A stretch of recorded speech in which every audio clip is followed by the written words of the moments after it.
The boys are back in town for 2025 and get ready for the Sun Devils to head to Vegas for a national championship run.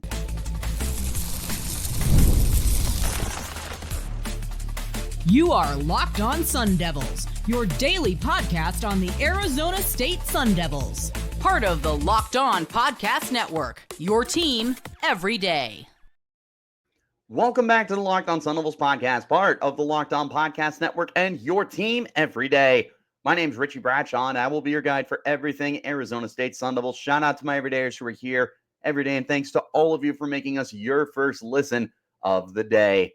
Today's episode is brought to you by FanDuel. From big-time upsets and game-winning drives, the NFL playoffs are better with FanDuel. New customers bet $5 and get $200 in bonus bets guaranteed, win or lose. Visit FanDuel.com to get started.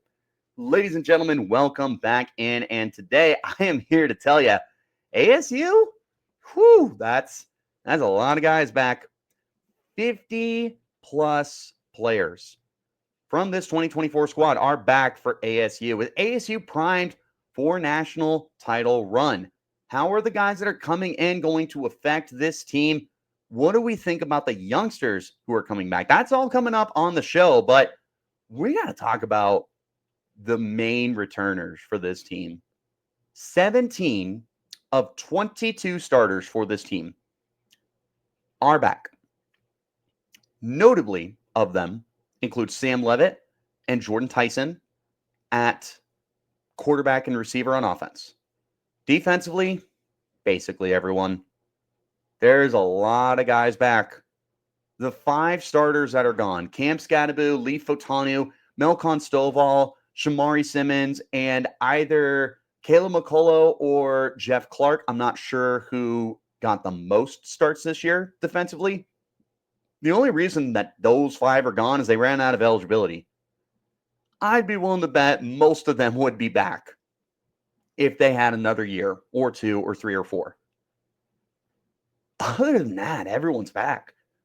All your starters on defense, basically back. Like, besides Shamari as one of your starters, Jeff Clark and Caleb McCullough were rotational guys. So your defensive line's back. Clayton Smith, Prince Dorball, Elijah O'Neal. Your starting 3 edge rushers, they're all back. CJ Fight, Jacob Richcon-Gaika, Zach Swanson, your 3 rotational guys at defensive tackle, they're back. Your top 3 linebackers, Keyshawn Elliott, Cyrus Fiaseu, Jordan Crook, they're back. Your number 1, number 2 corners with Keith Abney and Javen Robinson are back. Your top 2 safeties, Miles Ghost Rouser and Xavion Alford, are back. That's a lot. 4 of your 5 starting offensive linemen, which will include Josh Atkins at left tackle, Ben Coleman at left guard, Kyle Scott at right guard, and Max Yoniker at right tackle. They're all back. So is a lot of your depth, like Jalen Clem and Bram Walden, Terrell Kim. There's so many guys that are back. Your whole tight end room is returning. Shimon Mateer, your starting tight end, is back. Jayden Fortier, your now redshirt freshman and 4-star from this past year's recruiting class, is back. You lose Marqueston Douglas, but he really didn't see the field that much this year because of Mateer. They're all back. You lose Cam Skattebo. You literally return the rest of your running back room, every single one of them. Jason Brown, Raleek Brown, Kyson Brown, Alton McCaskill, all back, and you added a guy as well in Kanye Udo, who we'll talk a little bit more about later on down the road. Seriously. And of course, Sam Leavitt and Jordyn Tyson. The Leavitt to Tyson connection lives on for another year. That is so huge for this team. Looked at the positions. We're stacked. You've got one of the best starting quarterbacks in the Big 12 and a guy who is already being favored as a top 10 candidate to win the Heisman Trophy next year with Sam Leavitt returning. You have almost your entire running back room that's back. And losing Cam Skattebo, that's huge. Don't get me wrong. I don't know if you replace Skattebo as an individual. Like, could you? Sure. Like Kyson Brown, I'm really excited about him. And I think that Kyson is primed for a breakout this year. And you bring in Kanye Udo from Army, and he's also going to help.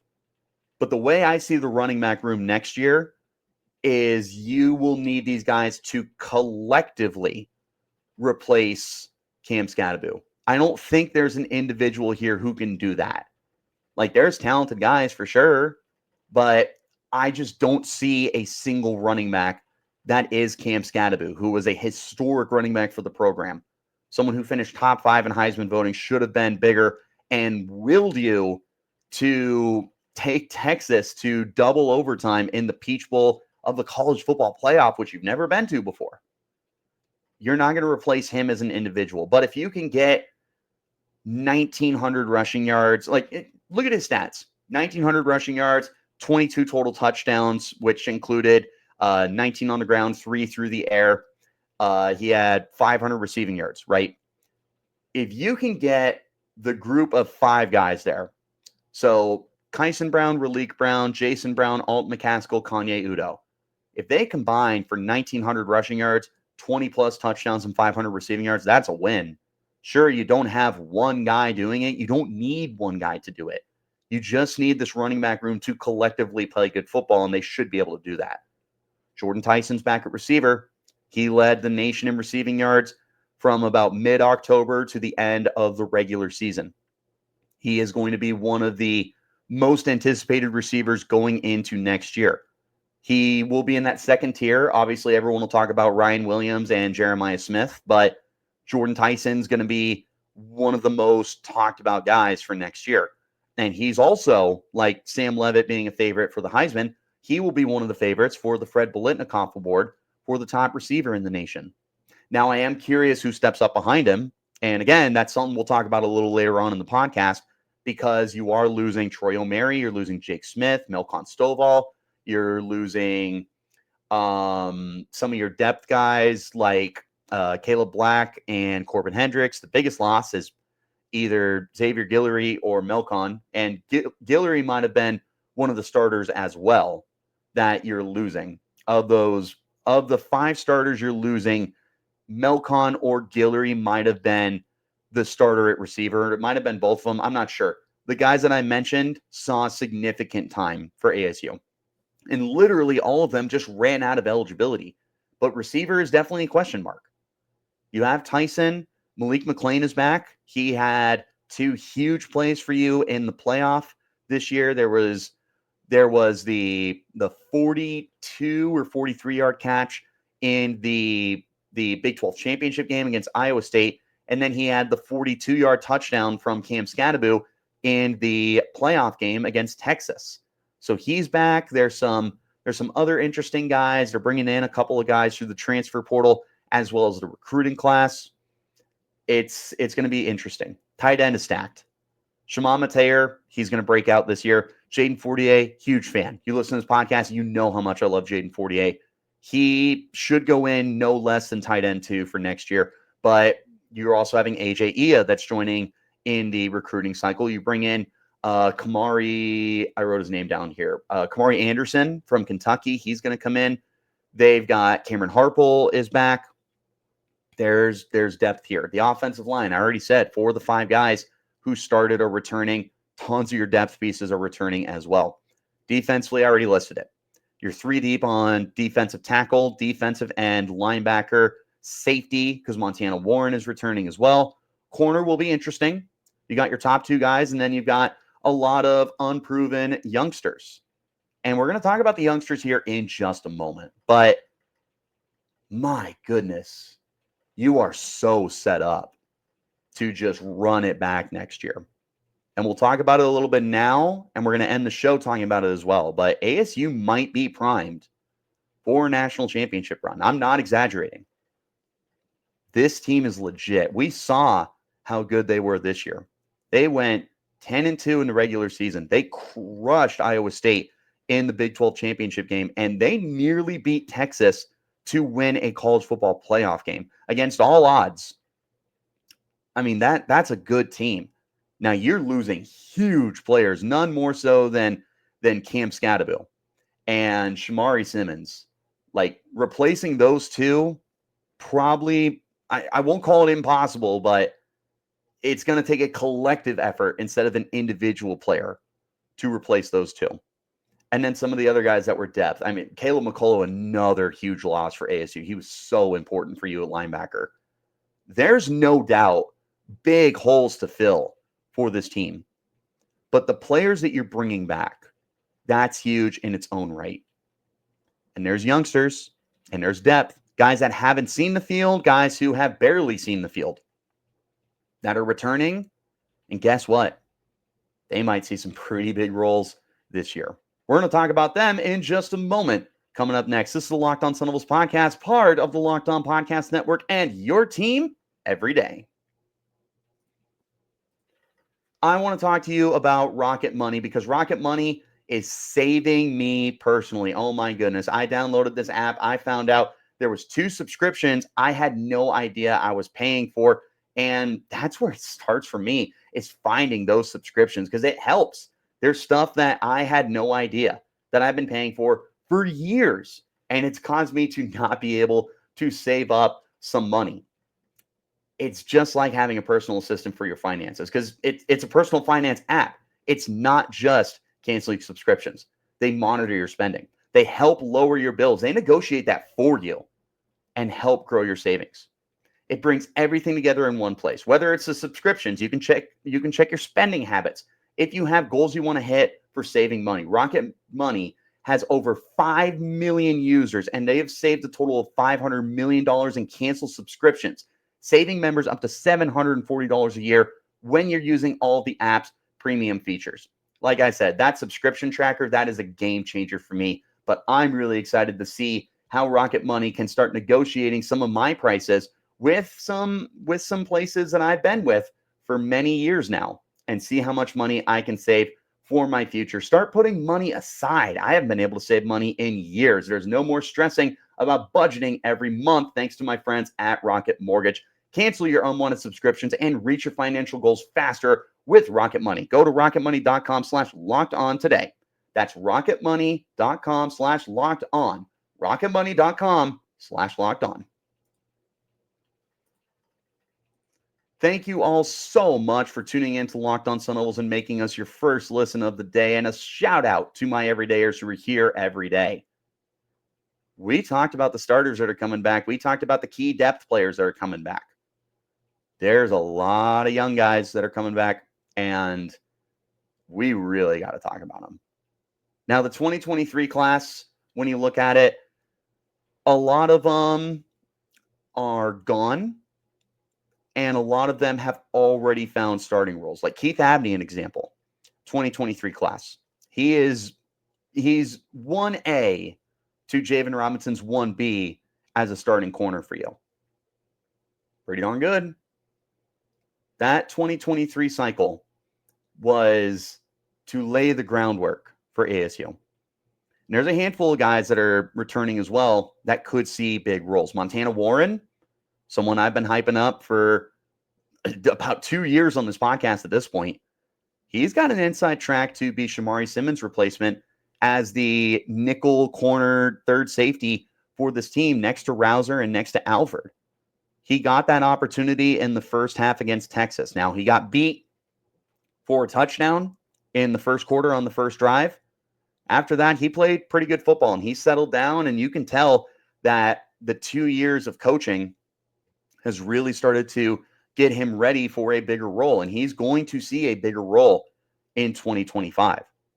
We could see Warren legitimately be safety number 3 for this team, and we know how important a third safety is for this football team, and they got a lot of guys that are coming back. They brought in Adrian Wilson through the transfer portal from Washington State. Towards the last part of the show, we will be talking about the transfers and the upcoming recruiting class that's coming in. That's coming up later. But Montana Warren, he's in line. If he does what he's doing, he might be one of your starters. Sean Na'a is a returning offensive lineman for the team. He was highlighted last offseason as one of the biggest risers for the Sun Devils and someone that had taken a leadership role on very early on was he a true sophomore? I can't remember because I know he was thrust into the lineup after Isaiah Glass gave up on the team, but we could see him really, really push guys for a starting role. And center, that's a wide open spot right now. We're going to see a lot of competition at center. I don't think that there's any offensive lineman on this team that will be unwilling to compete for center. I spoke with Champ Westbrooks recently, friend of the podcast. He says that he is all about competing. Center could be an option for him. Sean Na'a, he's played all over the place. He could compete. Jalen Clem, wouldn't be surprised if he threw his hat in the ring. You're going to see guys that are competing for that spot. But Sean Na'a, definitely a name to monitor. Then you look at that 2024 class. You're returning the vast majority of it, and I'm telling you, not only are there some high-profile names here, but there's guys that could find serious starting roles. Jayden Fortier, let's start with him. Jayden Fortier, one of the biggest crushes that I have on this show. 4-star tight end coming out of Oregon. We didn't get to see him this year. He was recovering from an ACL surgery. He might be your number 2 tight end, and he is the future of that position. When Shimon Mateer eventually leaves the program next year, I believe next year is his last year of eligibility. As I've said many times, I can't keep up with it. For all I know, Mateer could have 5 more years of eligibility. But I think next year is his last year. And either way, we're going to see a lot of Fortier next year.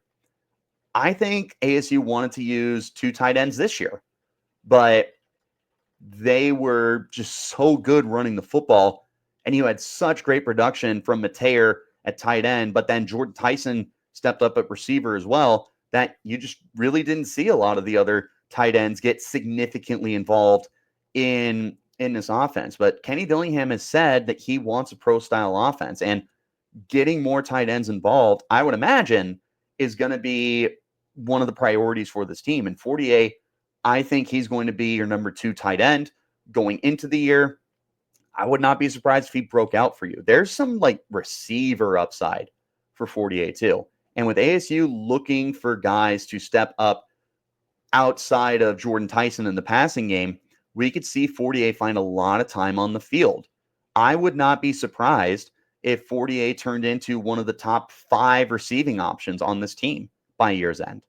You've also got Jason Brown out of the backfield. You're having to replace Cam Skattebo. There's no better option to do that than your 4-star running back, who was the prize gem of this class. He was your highest rated recruit from Washington. He might be the future of this backfield. I've hyped up Kyson Brown, and Kyson Brown has seen a very nice role for the team. And again, Kanye Udo's coming in. There's a lot of hype for Raleek Brown. Can't sleep on Jason Brown. Little dude, if you want to call him the little dude. I wouldn't, because he's going to run you over.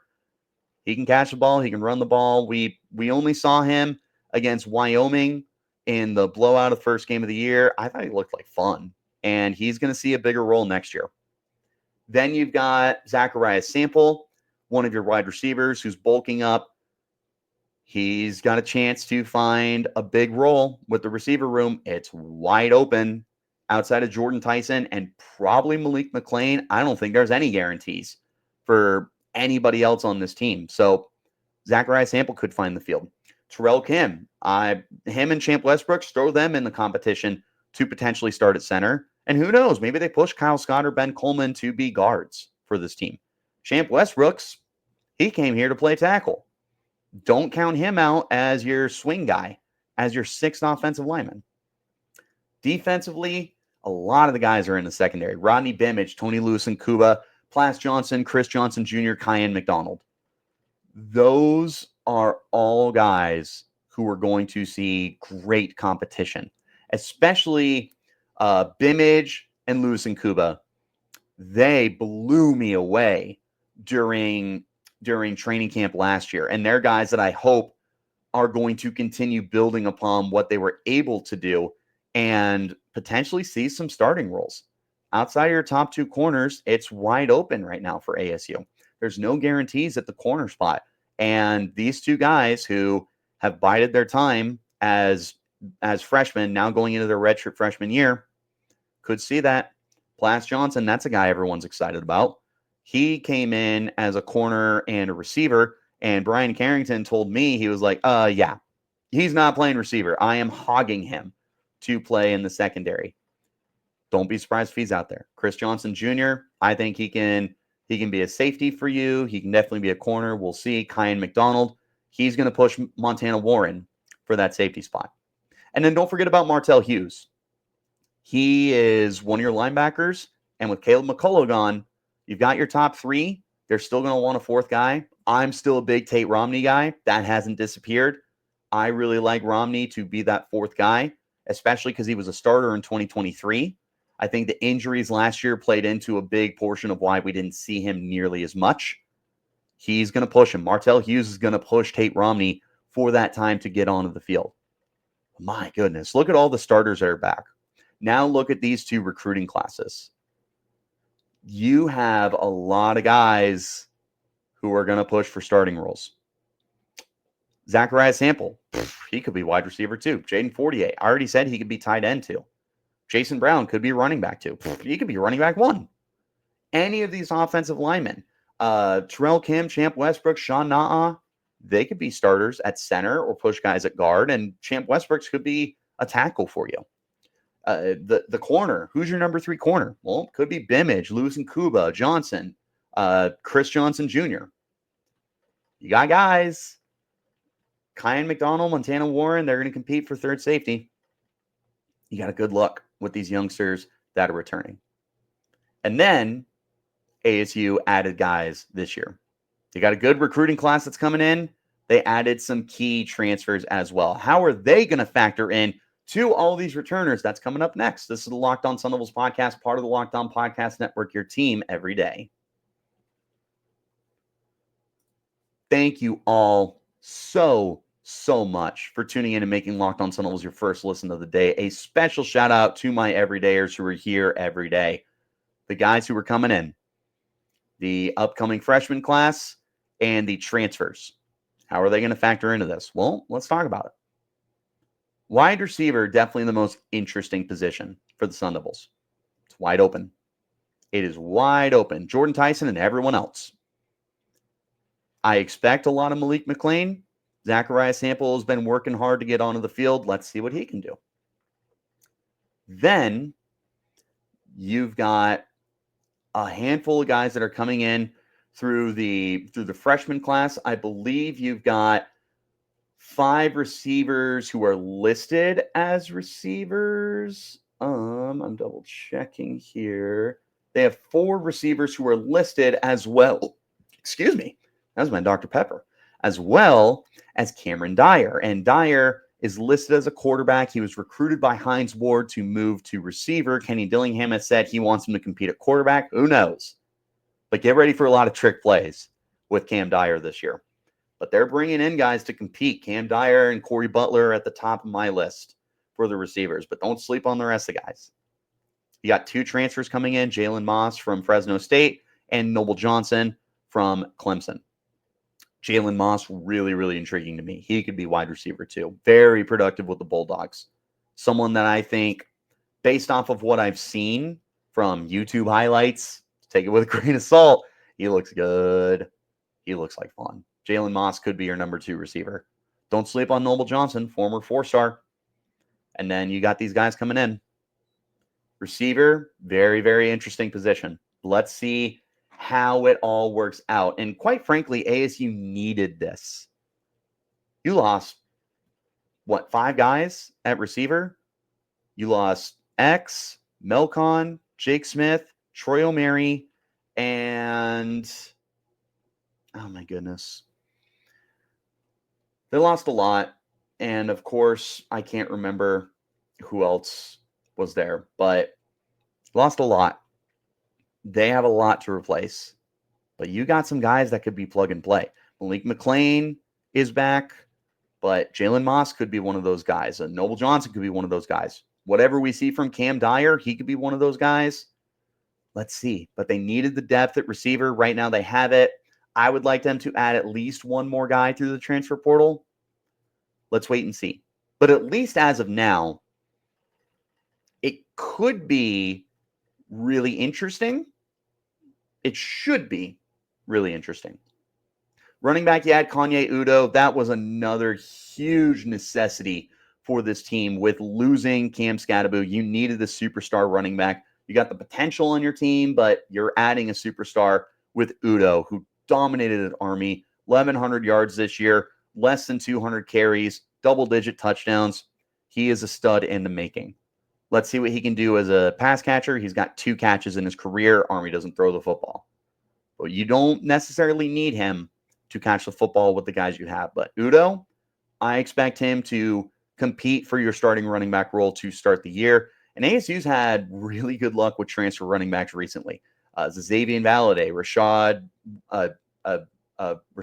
White, and most recently Cam Skattebo. They know what they're doing. Sean Aguano constantly cooking with gas with that running back room. Don't sleep on Udo to see a huge role.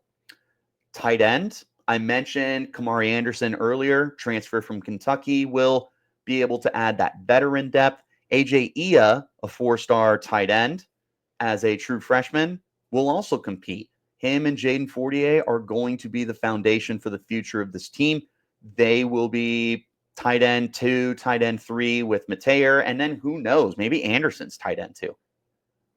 There's good depth at tight end. You were already deep at tight end, but to add a 4-star and a veteran to a deep room, you're playing with house money. You're putting a hat on a hat in the best way possible. We'll see what happens with the offensive line. They brought in some guys to compete. They brought in listed offensive tackles, which will be really fun to see because we just haven't really recruited offensive tackles recently. We've recruited a lot of linemen, but interior guys. They've got 4 offensive tackles that are coming in. A handful of them, I don't want to mispronounce their names. You can look at the recruits on I Go to 24/7. They're obviously everywhere. But at this point in time, I do not want to potentially butcher their names. But there's 4 guys that are coming in. That'll be fun. Defensively, we'll see. Mainly, and I say we'll see mainly because it's going to be so hard for any of these guys to see significant playing time when you consider the depth and the starters that are returning. Shamari Simmons is gone. Jeff Clark and Caleb McCullough were gone. But all of those guys were heavily rotated. Simmons was the closest to a full-time starter, and he essentially was a full-time starter as your nickel guy. He still got rotated a lot. I don't know that a lot of the guys that are coming in are going to be forced into that situation. They'll work for it, for sure. And Adrian Wilson, the transfer from Washington State, I mentioned him near the top of the show. He could find a role. And he's listed as a safety, which Adrian Wilson playing safety for a team in the state of Arizona, that's worked out very good before. Let's see if it works out a second time. But he's also got corner experience too. So he plays very well in that chance to earn the nickel role. We'll see how he looks there. Some of the other youngsters, again, we haven't really seen the youngsters find big-time roles with the first 2 recruiting classes. They've got Benjamin Alfiayo, Xavier Scarone, and Joseph Smith that are coming in from the recruiting cycle. And then, again, Adrian Wilson's coming in. But we may not see any of them. Even Wilson, we may not see them this year because of everything else that's going on. It'll be tough for them to crack the lineup, but they're going to compete, and they're going to force the youngsters, Rodney Bimage and Tony Lewis and Kuma, to play up to the potential that we've seen from them. Wide open. But the bottom line here, with everyone that's returning for this team, 17 of 22 starters, over 50 players on the entirety of the roster, whether it's graduate players, juniors, redshirt freshmen, whatever. All those guys are back. ASU was loaded for 2025. And you have these guys that are coming in. ASU, I'm serious. They might be primed to make a run for the national championship. Do not sleep on ASU this season. That is a special team. You're returning some superstars. You're returning the depth and the youth of this team that's going to shape Arizona State for years to come. When Leavitt is gone, when Tyson is gone, when Keyshawn Elliott and Ghost Rouser and Xavier Valade and Clayton Smith and Elijah O'Neal and everybody else, when those guys are gone, the youth, that's the future of this team. And there's a lot of youth that's coming back from the 2024 cycle. You've got some major contributors from your 2023 cycle that are back. This is a team that is scary if it lives up to its potential by itself. Plus with the additions, we'll talk more about these additions that are coming in. The recruiting cycle, the transfers, ASU's not done for sure. And I'll keep you posted on all of that. And we'll talk about those guys more in detail in future shows. So if you have not hit subscribe and turn on notifications, wherever you get your shows, YouTube, Spotify, Apple Music, wherever, we're on all platforms, we're free. Now's the best time to do it. But I want to know from you guys, who is the most exciting player that is returning for ASU? Are you all in on Sam Leavitt? Are you all in on Jordyn Tyson? Is there a sleeper that you're looking at? Is Miles Rouser going to be the number one safety this year? How's Javen Robinson and Keith Abney going to be? Is CJ Fight going to be all conference again? Is Josh Atkins going to be a true left tackle for the team? Is Shanman Mateer going to get double-digit touchdowns? There's a lot of guys to talk about. There's a lot of youngsters. There's a lot of vets. Let me know in the comments who you are most excited about.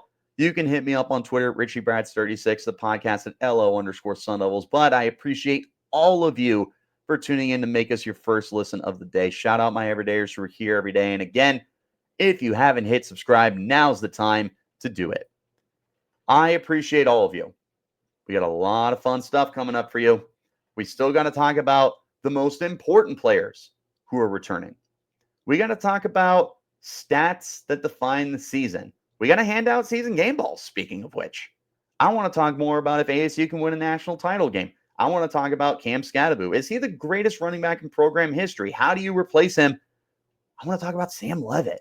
Where does he get better? I want to talk about Jordyn Tyson. Is he ready to win an award? I want to talk about the offensive line. I want to talk about the defensive line. We have got a lot to talk about, plus ASU basketball as well. Hit that subscribe button and make sure your notification's on so you get the update when that content goes up. I will catch you guys next time, and until then, you keep it locked right here on Locked On Sun Devils.